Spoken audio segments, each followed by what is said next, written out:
नमस्कार दोस्तों, मैं हूं आपका दोस्त लोकेश साहू और आप देख रहे हैं लोकेश छत्तीसगढ़िया यूट्यूब चैनल। दोस्तों, इस वक्त पुरानी पेंशन बहाली यानी कि ओपीएस को लेकर एक बड़ी जानकारी निकलकर सामने आ रही है।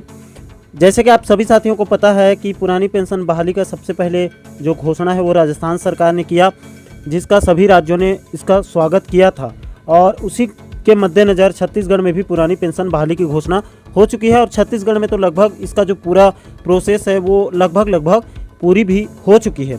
लेकिन दोस्तों, इस वक्त इसी पुरानी पेंशन बहाली को लेकर और उसी राजस्थान से जहां पर इसकी सबसे पहले घोषणा की गई थी वहां से एक बुरी खबर निकलकर सामने आ रही है। दोस्तों, सबसे पहले आप दैनिक भास्कर की रिपोर्ट को देख सकते हैं।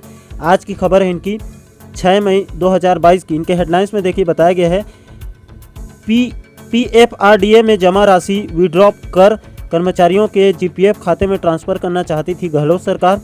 न्यू पेंशन स्कीम फंड में जमा 39,000 करोड़ लौटाने से पीएफआरडीए का इनकार, कहा ऐसा कोई प्रावधान नहीं है। दोस्तों, चूंकि दैनिक भास्कर में जो प्रकाशित खबर है वो बहुत सारा प्रिंट मिस्टेक है, इसीलिए मैं दखल छत्तीसगढ़ की उनकी रिपोर्ट को बताना चाहता हूं। इसी खबर को विस्तार पूर्वक उन्होंने भी अपने पोर्टल में बताया है। बिल्कुल इसी खबर को देख सकते हैं। दखल छत्तीसगढ़ के उनके हेडलाइंस को देखिए दोस्तों। ओल्ड पेंशन स्कीम पर केंद्र का break, new pension scheme fund में जमा 39,000 करोड़ रुपए लौटाने से पीएफआरडीए का इनकार, कहा ऐसा कोई प्रावधान नहीं है। अभी की तुरंत इनकी खबर है 6 मई 2022 की। आप देखिए आगे विस्तार पूर्वक इसमें बताया गया है कि ओल्ड पेंशन स्कीम पर केंद्र का break, new pension scheme fund में जमा 39,000 करोड़ रुपए लौटाने से पीएफआरडीए का इनकार, कहा ऐसा कोई प्रावधान नहीं है। पीएफआरडीए ने न्यू पेंशन स्कीम यानी कि एनपीएस के दायरे में आने वाले राज्यांश व कर्मचारियों के अंशदान का 39,000 करोड़ रुपए लौटाने से इनकार कर दिया है। प्रदेश के 5.5 लाख से ज़्यादा कर्मचारियों के लिए ओल्ड पेंशन स्कीम यानी कि ओपीएस लागू करने की सीएम अशोक गहलोत की बहुचर्चित बजट घोषणा धरातल पर उतरने से पहले ही अधर में लटक गई है।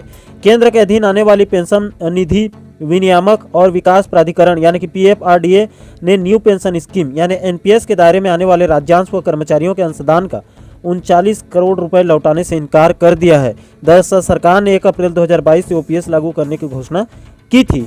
यह ऐलान भी किया गया था कि एनपीएस में कर्मचारियों की कटौती बंद कर पीडीआर में जमा उनकी राशि जीपीएफ में शिफ्ट की जाएगी। इसके लिए वित्त विभाग ने 21 अप्रैल को पीएफआरडीए को पत्र लिखकर कहा था कि राज्य सरकार ने 1 जनवरी 2004 के बाद से एनपीएस के दायरे में आ रहे अपने कर्मचारियों के लिए ओपीएस लागू कर दी है। इसीलिए कर्मचारियों ने जो अंशदान एनपीएस में दिया है, सरकार उसे विड्रॉ करना चाहती है। अब 2 मई को पीएफआरडीए ने जवाबी खत में लिखा है पीएफआरडीए एक्ट 2013 व पीएफआरडीए रेगुलेशन 2015 में एनपीएस की योजना के तहत राज्यांश व कर्मचारी के अंश की जमा राशि को राज्य सरकार के रेवेन्यू रिसीट में लौटाने का कोई प्रावधान नहीं है। इससे राज्य सरकार को जबरदस्त झटका लगा है।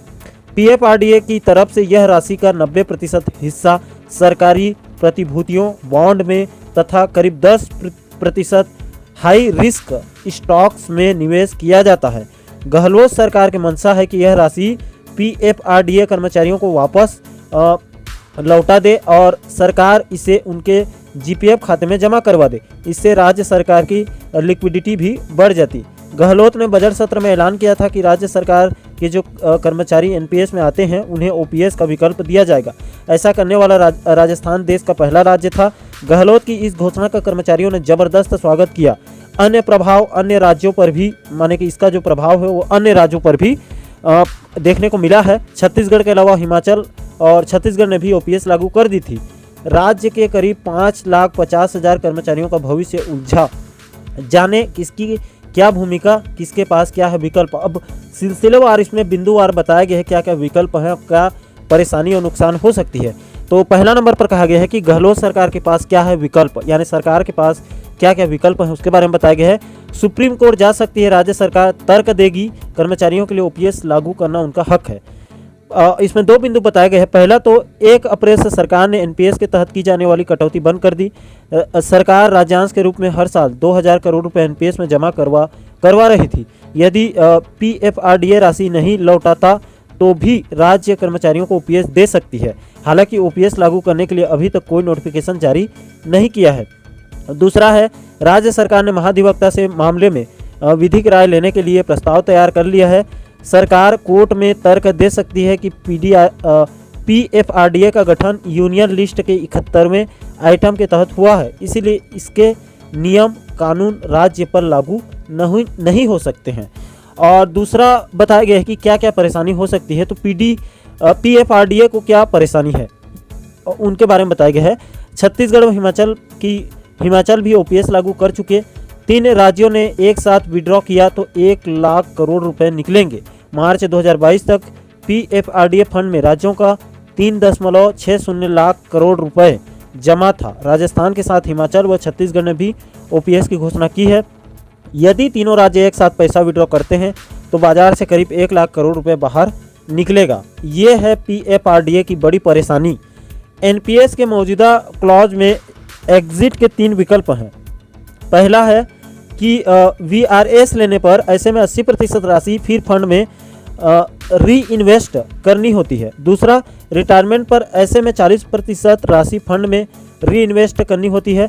और तीसरा है कि कर्मचारी की मृत्यु होने पर ऐसे में परिजनों को फंड में जमा पूरी राशि मिल जाती है। परिजनों के पास विकल्प होता है कि वह चाहे तो इस संपूर्ण राशि को राजकोष में जमा करवा कर राज्य सरकार से ओल्ड पेंशन स्कीम के तहत पेंशन ले सकते हैं।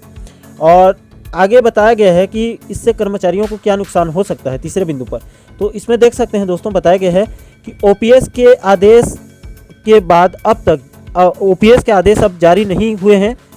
NPS कटौती से मिलने वाला इनकम टैक्स बेनिफिट भी सरकार ने 1 अप्रैल से NPS में कटौती बंद कर दी है। ये राजस्थान के लिए कहा जा रहा है, पर OPS लागू करने के आदेश जारी नहीं किए गए हैं। NPS का फायदा मिलना बंद हो गया, पर OPS का लाभ अभी शुरू नहीं हुआ है। कानूनी पचड़े में OPS लागू करने में दिक्कत हुई है तो कर्मचारी दोहरी मार खाएगा। NPS में कटौती से कर्मचारी को इनकम टैक्स बेनिफिट मिल रहा था, जो अब बंद हो गया है। 1 जनवरी 2004 के बाद जो कर्मचारी सरकारी सेवा में आए उनके कॉन्ट्रैक्ट में लिखा है कि सरकार उन्हें NPS देगी, पर NPS से बाहर आते वक्त सरकार ने कर्मचारियों से सहमति नहीं ली है। कर्मचारियों के पास विकल्प क्या क्या है, तो देखिए, कर्मचारियों राज्य सरकार से कहे कि वह NPS में कटौती जारी रखना चाहता है और सरकार उसे OPS दे। हालांकि यह विकल्प डिबेट का विषय है, क्योंकि राज्य सरकार ने OPS ऑप्शन नहीं रखा है, लेकिन यह भी कहीं नहीं कहा गया है कि NPS का ऑप्शन कर्मचारी नहीं ले सकता है। NPS में भी सबसे अधिक फंड जमा करने वाला राज्य है राजस्थान।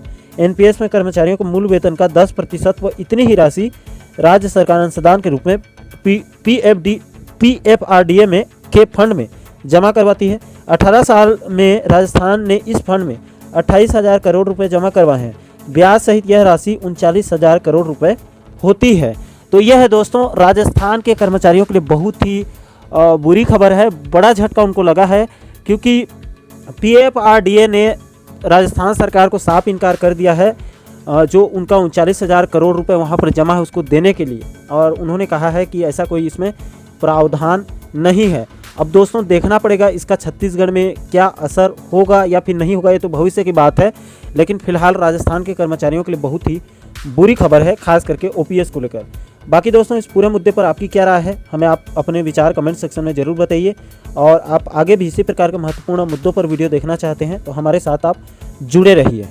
तो दोस्तों आशा करता हूँ आप इस वीडियो के माध्यम से पूरे मुद्दे को, पूरे मैटर को विस्तार पूर्वक अच्छे से समझ गए होंगे।